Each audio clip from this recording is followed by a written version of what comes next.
Mm-hmm. Good morning, good afternoon, good night, beautiful people. Welcome back to another YouTube. I hear you. Yeah. So we'll be doing another anime reaction to Gilgamesh this time. We're gonna look at how strong Gilgamesh is. This is the Fate. This is from the regular Fate, not Grand Order Gilgamesh, but Fate Zero and Fate yes. And Fate Stay Night version of Gilgamesh. This is True Power Explained. This video was made by Any News, so go like, subscribe to him. We do 2 parts of this because it's a long video, and then after we would do part 2, which would be tomorrow. Then we'll go look at how strong Gilgamesh is in the Grand Order version of him. And then his true powers and abilities. I already looked at his noble phantasm, both of them, so I know kind of his thing right here. But let's see if I can learn something new today.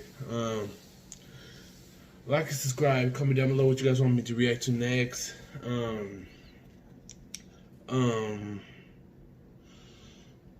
Like and subscribe to his channel as well. I do not own the rights to this video or nothing like that. Alright, so let's get down to it. Let me see if I'm prepared. No? Well, let's go. Imagine a world where Gilgamesh actually decided to go all out in a fight for once, setting aside his arrogance. Now, I'm gonna pause this real quick because Gilgamesh is OP, you know? And for the longest, I was trying to figure that out, why he's so OP, because honestly, Hercules should have whooped him, you know, in my opinion. That's my opinion. Hercules should have got on him, but you know, then I looked more of his I know his full history, but then I found out he was the first king or something like that, you know. So, and he had every treasure in the world, so I'll give him that. Personally, I'll give him that. I like his cockiness, but he ain't no Escanor, you know what I'm saying? And facing his opponent with every weapon in his arsenal and every ability at his disposal. Now, that would definitely be something worth seeing. However, in the anime, we never quite see Gilgamesh's full potential, since he's always operating under the assumption that he's the most powerful being around. Which he was. And in the 4th and 5th Holy Grail War, that statement actually bears some truth. That is my brother right there. Woo! When I was watching Phase Zero, I was riding with the writer hard. He's my favorite writer in all of Phase series. My boy went hard. But he spoke the because of his truth. egotistical personality, he often finds himself in rather tough positions simply because he decides not to try. So let's take a look at how strong Gilgamesh really is, by not actually answering the I didn't see question that directly, part. but instead by looking at what exactly generates his powers. Spoiler. Including everything from his noble phantasms and abilities, to all the notable weapons that he has stored in his Gate of Babylon. And trust me, there's a lot. Let's just jump right into the good stuff. Starting with the noble phantasm that classifies this servant as an archer, even though we've really never seen him use a bow in his life. You don't have to. He shoots stuff. Of this literal portal to He's a shooter on sight. A number of A+ ranked weapons is Gate of Babylon, the king's treasure, which is an interesting name considering that Gilgamesh wasn't even. And you have to understand, you can't mess with somebody that has a lion with no chains on right next to him, not doing nothing, but respecting his master. You know what I'm saying? The ruler of Uruk when the area had become known as Babylonia. But since the Golden Capital was often a name used to refer to Gilgamesh's treasury, as well as a common reference to Babylon itself, Gate of Babylon became a very fitting name.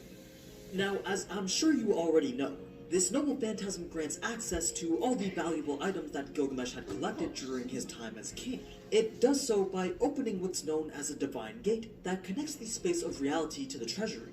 This portal acts as an invisible door that allows the treasures and weapons within the vault to easily pass through on just a whim. They can be summoned directly into his hands, though that's rarely the case since he instead would rather use them as projectiles and fire multiple at a time through the air like an omnidirectional Gatling gun that shoots different sized bullets with unique qualities every single time. Every time. Thus classifying him as not only an archer, but an archer with the strongest arrows. The true extent of this ability is determined simply by how serious Gilgamesh considers the fight. He judges the amount of weapons he needs by the severity of the situation.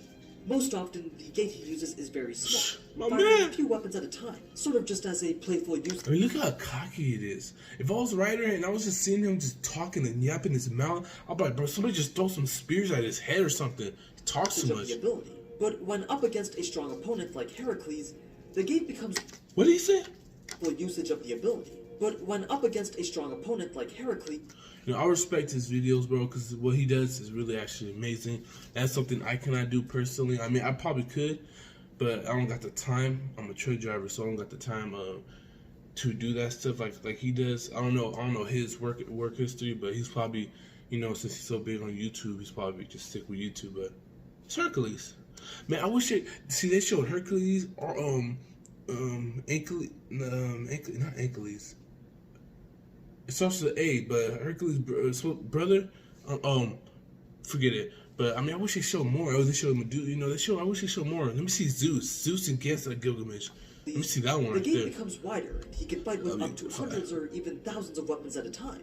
The weapons can then be returned to the vault at any time, and even reused instantly should he choose to. But the sheer number of weapons within the treasury are said to allow him to fight more than enough battles without having to use the same weapon twice. Now, last video, I don't think that I was over-exaggerating when I said that these weapons were launched at a speed of Mach 10. I mean, that's only 12,348 kilometers per hour, which should probably generate enough force to parry an attack from a jacked-up demigod with 11 lives. But being able to block one of these weapons is only half the battle.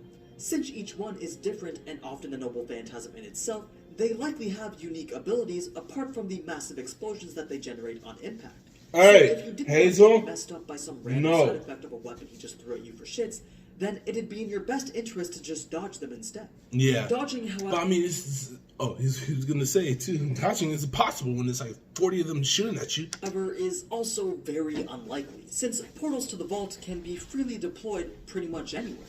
Although...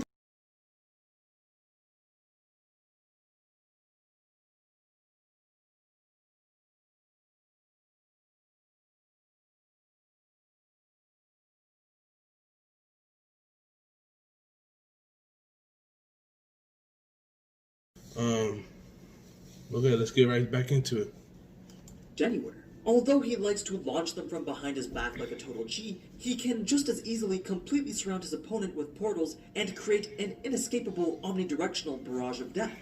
It's also said that if he really wanted to play with his... I really don't... I hope I don't ever do this video because... come to think of it. I just might have to. Man! Opponent, he would just spawn a random weapon into his hand and attempt some good old hand-to-hand combat. So long as he thought he was the better swordsman, at least. Though it's likely that quite a few servants would actually be able to take him on in hand-to-hand combat, since Gilgamesh is more of a jack-of-all-trades master of none type, and every other lancer, saber, or archer servants are ones who have mastered a single weapon to its utmost limits. But more on his combat ability later. Let's talk about what's actually inside the vault. In order to gain access to the vault, you first need the key. The key... Didn't know that was the key. He is called the Key of King's Law, Bab-Elu. It's a creation from Gilgamesh's time as ruler, intended for the sole purpose of unlocking the gates deep within his golden capital. Its shape is constantly changing, and it can only be handled by Gilgamesh himself. Though Gilgamesh just discarded the key because he sees no use for having it around, and knows no one is foolish enough just like he discards the Holy Grail to attempt to steal from him.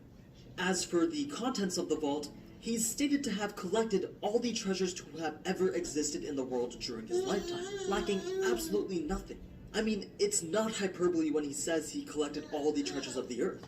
Apparently, the number of treasures with... What I'm realizing is, since he was the first king, and he collected all the treasures in the world, why did he give it up? You know what I'm saying?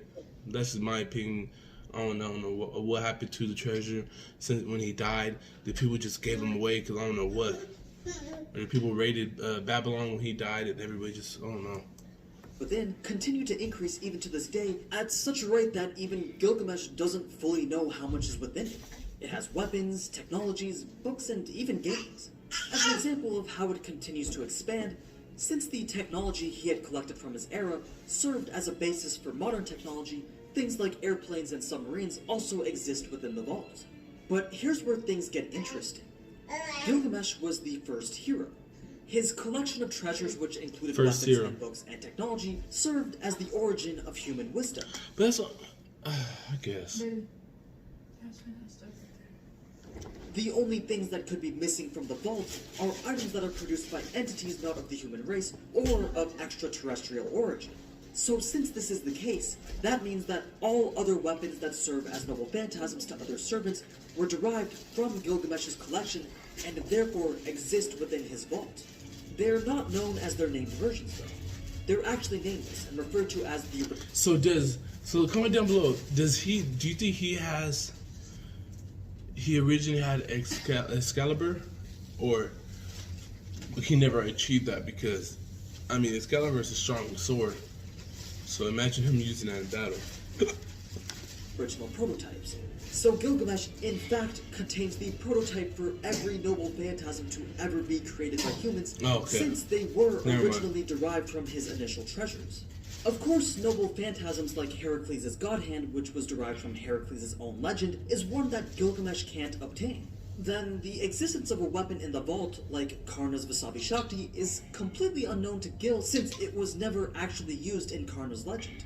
If there's no description of the weapon's use, then Gil really only has the name to go by and can't successfully match it to any other spear in the vault. Bro, he was a beast, bro. Shh. That man was a beast. Really only has the name to go by and can't Now, I don't remember this battle right here. I watched it, but I do not remember. Match it to any other spear in the vault. Yeah, but the reason that Gil's treasure came to serve as the origin for all others was because after he had died, through ways unknown to myself, the treasures within the vault were somehow dispersed all over the world. See, I was just saying that. I wonder how that happened. They probably just handed stuff out. They were either stolen or handed down. I think they were handed down. I think Oprah ancestors was in this timeline. She said, and they said, "You get one, you get one, you get one," and they were just handing them out back and forth. And since they were treated as such valuable weapons, they eventually became established as noble phantasms through various heroic legends, which, fun fact, also derived from Gil's legend itself. Now, the quality of Gilgamesh's prototypes could be said to make even the more popular named versions look like fakes, due to how high quality their original state was. It's mentioned that if a newer version was to ever go up against its original version, the newer version would always lose, meaning that Gilgamesh's prototypes are the strongest iteration of every noble phantasm derived from the vault.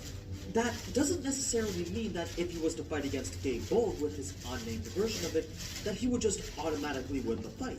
It just means that Gil's prototype is a stronger version. See, that's cheating. I don't care who Gilgamesh is. That's cheating right there. I mean, I know they found ways to defeat him, but that's cheating, bro. I'm telling you, they need to make a serpent Zeus appear, you know, and really show him what's up. Or make Escanor. I know he's part of 7 Deadly Sins, but they need to make him a character so to see who could talk the most trash against one another. Escanor's gonna win, but still. If Gilgamesh was to actually take a fight seriously, he could just sift through the weapons in his vault to find just the right ones that would directly counter his opponent.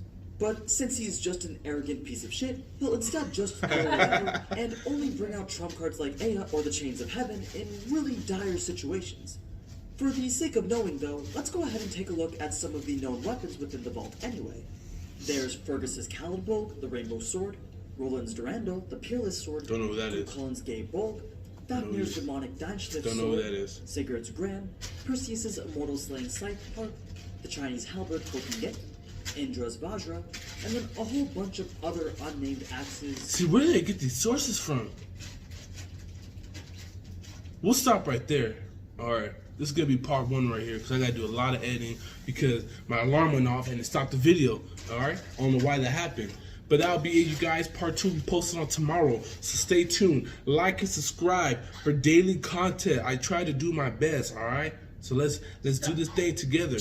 Because if I get copyrighted, then the videos get cut off, and then you guys didn't see it, so you guys think I didn't post nothing, but in reality I post something, but the copyright issue came on, and then I gotta trim it, and it takes time to repose, and just, yeah, it's just so much stuff to do.